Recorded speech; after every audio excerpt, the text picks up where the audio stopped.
ഞങ്ങൾ തന്നെ പറയുന്നില്ല, ഹരികുമാർ എന്തായാലും ഒറ്റയ്ക്ക് ചെയ്യൂല. അതിനുള്ള കാരണം ഒരു വീട്ടിനകത്തുള്ള ഇവര് ഈ 3 പേരും അറിയാതെ ഒരു കാരണവശാലും അതൊക്കെ ചുമ്മാ അവനെ പഴിയാരാ.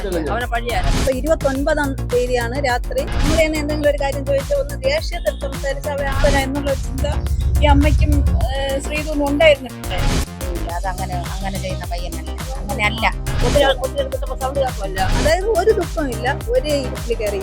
കേരള മനസ്സ് ഒന്നടങ്കം വിങ്ങിപ്പൊട്ടിയ ഒരു സംഭവമായിരുന്നു 2.5 വയസ്സുകാരി ദേവേന്ദുവിനെ കിണറ്റിലെറിഞ്ഞ് കൊലപ്പെടുത്തിയെന്ന വാർത്ത. ഇതുമായി ബന്ധപ്പെട്ട് അമ്മ ശ്രീധുവിനെയും അമ്മയുടെ സഹോദരൻ ഹരികുമാറിനെയും പോലീസ് അറസ്റ്റ് ചെയ്തിരുന്നു. എന്നാൽ ഹരികുമാറാണ് ഈ കുറ്റകൃത്യം ചെയ്തത് എന്നാണ് പോലീസിന്റെ കണ്ടെത്തൽ. അമ്മ നിരപരാധിയാണെന്നും പറയുന്നു. ഇതുമായി ബന്ധപ്പെട്ട് നിരവധി സംശയങ്ങളും ദുരൂഹതകളും നാട്ടുകാർ അന്നേ പറയുന്നുണ്ട്. പല കാരണങ്ങളും അതിനുണ്ട്. എന്നാൽ മാസങ്ങൾക്കിപ്പുറം ഈ ഹരികുമാർ ഒരു ഉന്നത പോലീസ് ഉദ്യോഗസ്ഥനോട് പറഞ്ഞത് താൻ ഈ കുറ്റം ചെയ്തിട്ടില്ലെന്നാണ്. ഈ കേസിൽ ഇനി ഒരു വിദഗ്ധമായ പുനരന്വേഷണം കൂടി നടക്കുന്നുവെന്നാണ് അറിയാൻ കഴിഞ്ഞത്. ഈ പ്രദേശത്തെ അമ്മമാരായ നിങ്ങൾക്ക് ഇതിനെക്കുറിച്ച് എന്താണ് പറയാനുള്ളത്? അല്ല, അത് നമ്മൾ പറഞ്ഞത് കറക്റ്റ് തന്നെയായിരുന്നു. ഞങ്ങൾ തന്നെ പറഞ്ഞല്ല, ഹരികുമാർ ഒറ്റയ്ക്ക് എന്തായാലും കൊലപാതകം ചെയ്യാൻ പറ്റൂല. ശ്രീധുവിന്റെ ഒരു അറിവോടെ ചെയ്യാൻ പറ്റുള്ളൂ. അത് ഞങ്ങൾ തന്നെ പറയണല്ല, ഹരികുമാർ എന്തായാലും ഒറ്റയ്ക്ക് ചെയ്യൂല. അതിനുള്ള ഒരിതില്ല അതിന്. അപ്പൊ ഞങ്ങളും പറയണത് യഥാർത്ഥ പ്രതിയെ കണ്ടെത്തണം.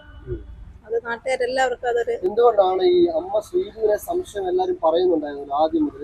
ഈ മരണം അറിഞ്ഞ് ഞാൻ ഇവിടെ വന്ന ഒരാളാണ്. അപ്പൊ വന്നപ്പോ തന്നെ ഫസ്റ്റ് അവളെ കണ്ടത്, അവള് ഒരു സങ്കടവും ഒന്നുമില്ല, അതായത് ഒരു ദുഃഖവും ഇല്ല, ഒരേ ഇരിപ്പിൽ കയറി ഇരിക്കുകയാണ്. അങ്ങനെയാണെങ്കിൽ ഒരു അമ്മയുടെ അറിവില്ലാതെ കൊച്ചിന് ഇങ്ങനെ പറ്റിക്കഴിഞ്ഞാൽ എന്തായാലും കരച്ചിലും ഭയങ്കര ബഹളമൊക്കെ കാണിക്കും. അങ്ങനെ അതായത് അവൾക്ക് ഒരു സങ്കടവും ഇല്ല. ആ ഒരു രീതിയിലാണ് അവളെ കാണുന്നത്. അപ്പൊ തന്നെ മനസ്സിലാവും അവൾക്ക് ഇതിൽ പങ്കുണ്ടാവും, ഉറപ്പാണ്. എന്തായാലും ഹരികുമാർ ഒറ്റയ്ക്ക് ചെയ്യൂല.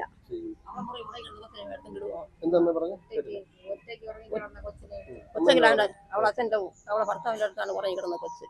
അവിടെ ചെന്ന് കൊച്ചെടുത്ത് ഇടുവോ? ആദ്യം ഈ ഭർത്താവാണ് ചെയ്തെന്നുള്ളൊരു വാർത്ത. അതൊക്കെ ചുമ്മാ അവനെ പഴിയാരാ. അവൻ നല്ലൊരു അത് പറയാം. അവനുള്ള അച്ഛന്റെ 16-നാന്ന് പറഞ്ഞാണ് ചടങ്ങിന് വിളിക്കുന്നത്. എന്തായാലും അന്ന് 16 അല്ലായിരുന്നു, അന്ന് 18 അങ്ങനെ എന്തോ ഒരു ചടങ്ങാണ് ആയിരുന്നത്. 16 കഴിഞ്ഞു. 27-ാം തീയതി 27ആണെന്ന് തോന്നുന്നു. 27-ഓ 28-ാം തീയതിയാണ് 16. പക്ഷെ ഇവര് നടത്തിയത് ജനുവരി 30-നാണ്.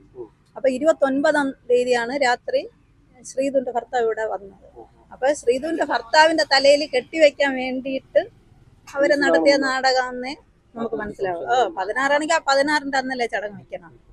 പക്ഷെ ഈ കാരണം പറഞ്ഞാണ് ഭർത്താവിനെ വിളിച്ചത്. പക്ഷെ അതുവരെ ഒരു പിണങ്ങി നിൽക്കുകയായിരുന്നു അല്ലേ? മരണത്തിന് വന്ന് അവളെ അച്ഛന്റെ മരണത്തിനൊക്കെ വന്നു. പിണങ്ങി നിൽക്കണമെങ്കിലും കൊച്ചുങ്ങളെ കാണാൻ വരും. കൊച്ചുങ്ങളെ കാണാൻ വരികയും ചെയ്യും. കൊച്ചുങ്ങളൊക്കെ അന്ന് ഇവിടെ തങ്ങി. 29-ാം തീയതി ഇവിടെ തങ്ങി. അത് ചടങ്ങായതുകൊണ്ടാണ് തങ്ങി. തലേ ദിവസം മരണം എന്ന് പറഞ്ഞാൽ അവന് വിളിച്ചു വരുത്തിയതെന്നാണ് അവൻ പറയുന്നത്. അമ്മ ശ്രീധു അതുപോലെ തന്നെ ഈ കുട്ടിയുടെ അമ്മാമ്മ അവരും അറിയാതെ സംഭവിക്കില്ല. മുമ്പും പല കാര്യങ്ങളും ഒരു സാമ്പത്തിക ഇടപാടും വാസ്തവമായിട്ടുള്ള കാര്യമാണ്. കാരണം ഒരു വീട്ടിനകത്തുള്ള ഇവര് ഈ 3 പേരും അറിയാതെ ഒരു കാരണവശാലും ഇത് സംഭവിക്കില്ല എന്ന് അന്ന് ഞങ്ങൾ പറയുന്നുണ്ട്, ഇന്നും പറയുന്നുണ്ട്. ഇവർക്ക് എല്ലാവർക്കും ഇതിന് പങ്ക് കാണും, തുല്യ പങ്ക് കാണും. ഹരികുമാറാണ് ചെയ്തത്, ശ്രീധുവിന് ഒരു പങ്കുമില്ല എന്ന് പറഞ്ഞു. പോലീസ് പറഞ്ഞത് ഹരികുമാർ ആണ് ചെയ്തതെന്ന് അവൻ ഏറ്റു പറഞ്ഞു എന്നാണ് പറഞ്ഞത്. അന്വേഷിച്ചപ്പോ പറഞ്ഞത് ഹരികുമാറാണ് ചെയ്തു എന്ന് അവൻ തന്നെ ഏറ്റു പറഞ്ഞു. ഒരു തെറ്റ് പറ്റിപ്പോയി എന്ന് പറഞ്ഞു എന്നാണ് പറഞ്ഞത്. പോലീസ് പറഞ്ഞതാണ് ഞങ്ങൾക്കറിയാം. ഈ ഹരികുമാറും അതുപോലെ തന്നെ സഹോദരിയായിട്ട് മറ്റു പലതരത്തിലുള്ള ബന്ധമുണ്ട് എന്നൊക്കെയുള്ള വാർത്തകൾ. അങ്ങനെ ഏതെങ്കിലും തരത്തിലുള്ള നാട്ടുകാർക്ക് പറയത്തില്ല കാര്യങ്ങൾ തോന്നിയില്ല. ഞങ്ങള് അങ്ങനെയൊന്നും കണ്ടിട്ടില്ല. പിന്നെ ഇവര് പറയുന്നത് കാര്യങ്ങളെ അറിയാം. പിന്നെ എവിടെ പോയാലും അവർ ഒരുമിച്ച് പോവുള്ളൂ. അമ്മ, അതായത് രാഗിണി ചേച്ചിയുടെ മകള് ശ്രീധു, ഈ ഹരികുമാർ, ഇവരൊക്കെ അതുപോലെ കൊച്ചുമക്കൾ, ഇവരൊക്കെ ഒരുമിച്ചാണ് പോണത്. അപ്പോഴേ നമുക്ക് അങ്ങനെ സംശയം തട്ടേണ്ട ഒരു രീതിയും നമുക്ക് അറിഞ്ഞില്ല. പിന്നെ അവരെ വീട്ടിനകത്തുള്ള കാര്യം എന്തായാലും പുറപ്പെട്ട് നമുക്ക് അറിഞ്ഞില്ല. അത് അവര് പറഞ്ഞറിയാം. എന്തായാലും പോലീസ് ഇപ്പം ഹരികുമാറാണ് ചെയ്തിരിക്കണെന്ന് പറയുന്നത് തെറ്റ്. ഹരികുമാർ ഒറ്റയ്ക്ക് എന്തായാലും അത് ചെയ്യില്ല. കാരണം അവനൊരു പേടിയാണ്. എന്തെങ്കിലും ഒരു ഇത് കഴിഞ്ഞാൽ ഇപ്പം നമ്മൾ തന്നെ എന്തെങ്കിലും ഒരു കാര്യം ചോദിച്ചാൽ ഒന്ന് ദേഷ്യത്തിൽ സംസാരിച്ച് അവൻ ആ ഒരു മൈൻഡിലാണ് നിൽക്കുന്നത്. അല്ലാതെ വീട്ടുകാരെ അറിവോട് അവന് അവന്റെ പങ്കുണ്ട്. വീട്ടുകാരെ അറിവാണ്. അതുപോലെ തന്നെ സീതുവിന്റെ അമ്മ അറിയാതെ സംഭവിക്കുന്നുണ്ടോ? ഒറ്റയ്ക്ക് എന്തായാലും എനിക്ക് തോന്നുന്നെന്ന് പറഞ്ഞാൽ ഈ അമ്മയും മകളും കൂടെയിട്ട് ഹരികുമാറിനോട് ഇത് ഏറ്റെടുക്കാനായിട്ട് പറഞ്ഞിട്ടുണ്ടായിരിക്കും. അതുകൊണ്ടായിരിക്കാം അന്ന് സമ്മതിച്ചത്. ഞാനാണ് ഇങ്ങനെ ചെയ്തു എന്നുള്ള സമ്മതം അന്ന് കൊടുത്തത്. ചിലപ്പോൾ ഇവർ രണ്ടുപേരുടെയും പ്രേരണ മൂലമായിരിക്കും പറഞ്ഞിട്ടുണ്ടായിരിക്കും. കാരണം അവന് സുഖമില്ലാത്തതാണ്, അല്ലെങ്കിലേ പറഞ്ഞല്ലോ അവന് സുഖമില്ലാത്തതാണ്. അല്ല അന്ന് പറഞ്ഞത് അവര് പറഞ്ഞത് അവന് മെന്റൽ പ്രശ്നമുണ്ട് എന്നൊക്കെ പറഞ്ഞല്ലോ. അപ്പോഴും ആ ഒരു ഇതില് ഇവന് പുറത്തു വരാം എന്നുള്ള ഒരു ചിന്ത ഈ അമ്മയ്ക്കും ശ്രീധുവിനും ഉണ്ടായിരുന്നിട്ടുണ്ടായിരുന്നു.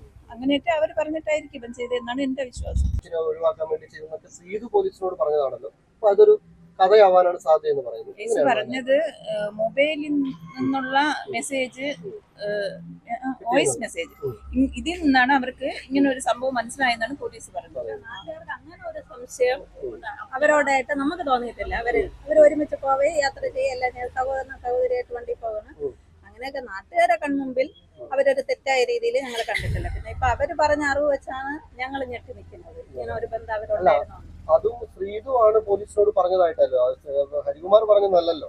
അപ്പൊ തീർച്ചയായിട്ടും ഈ ശ്രീതു അങ്ങനെ ഒരു കഥ ഉണ്ടാക്കിയതാവാൻ സാധ്യതയുണ്ടെന്നാണ് പറഞ്ഞത്. അങ്ങനെ ഉണ്ടാവാം. ഇപ്പം കാരണം വേണമല്ലോ. ഇപ്പൊ ഹരികുമാറാണ് ഈ കുട്ടിയെ കൊലപ്പെടുത്തിയതെങ്കിൽ അതിനൊരു കാരണം വേണമല്ലോ. അങ്ങനെ ഒരു കാരണം ഉണ്ടാക്കിയതാണ്.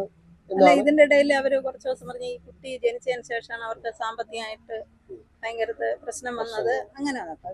അങ്ങനെ അവര് വല്ലതും ആരെങ്കിലും പ്രേരണ ഒഴിവാക്കാൻ വേണ്ടി അങ്ങനെ ചെയ്തതും ആവാം. അത് നമുക്കറിയില്ല. പക്ഷെ എന്തൊരു വന്നാലും ദേവിദാസൻ എന്ന് പറഞ്ഞൊരു കഥാപാത്രം അത് തന്നെ അയാൾ ഇവിടെ വരണതോ എടുക്കണതോ ഒന്നും നമുക്കറിഞ്ഞൂടാ.